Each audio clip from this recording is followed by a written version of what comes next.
ஒரு கிராமத்துல வீரன்னு ஒரு பையன் இருந்தான். அவன்கிட்ட நிறைய செம்மறி ஆடுகள் இருந்துச்சு.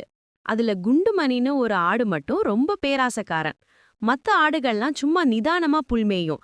ஆனா இந்த குண்டுமணி மத்த ஆடுகளை முட்டி தள்ளிட்டு ரொம்ப அடர்த்தியா இருக்கிற புல்ல மட்டும் வேணும்னு தேடி ஓடும். ஒரு நாள் வீரன் ஆடுகளை மேய்ச்சலுக்கு கூட்டிட்டு போனான்.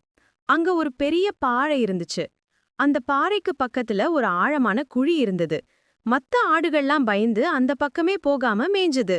ஆனா நம்ம குண்டுமணிக்கு கண்ணு முன்னாடி இருந்த பச்சைப்புல் தான் முக்கியமா தெரிஞ்சது.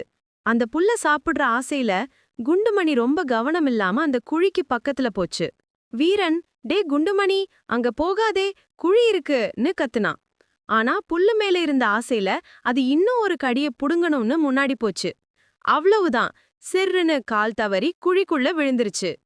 குழி ஆழமா இருந்ததால அது மேல வர முடியாம வலிச்சு கத்தியது. வீரன் உடனே ஓடி வந்து கஷ்டப்பட்டு அத கயிறு போட்டு தூக்கிவிட்டான். வீரன் அப்போ சொன்னா, உனக்கு கிடைச்சத வச்சு சந்தோஷமா இருந்திருந்தா இன்னைக்கு இந்த காயம் வந்திருக்காதே. பேராசப்பட்டா இப்படிதான் கஷ்டப்படணும். அதுக்கு பிறகு குண்டுமணி ரொம்ப திருந்தி மற்ற ஆடுகளோட அமைதியா மேய ஆரம்பிச்சது. சும்மா சிம்பிளா சொல்லணும்னா, பேராசப்படக்கூடாது. நன்றி.